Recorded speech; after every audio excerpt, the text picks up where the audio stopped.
Gusto mong maging happy sa life? Use the black coffee rule. May nabasa ako dati tungkol sa isang babae na umiinom ng kape. Black coffee.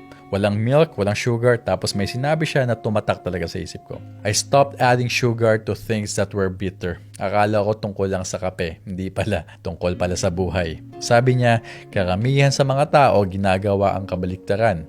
Kapag may bagay na mapait sa buhay nila, nilalagyan ng asukal. Bad relationships, sasabihin nila okay lang, mabait naman siya minsan. Wrong job, sasabihin nila tiis lang, baka gumanda pa.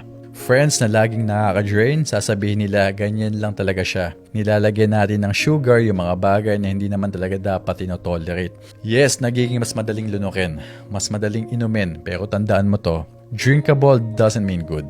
Minsan akala natin patient lang tayo, pero ang totoo, unti-unti lang tayong nalalaso ng mga bagay na alam natin hindi naman tama para sa atin. Kaya ito yung black coffee rule.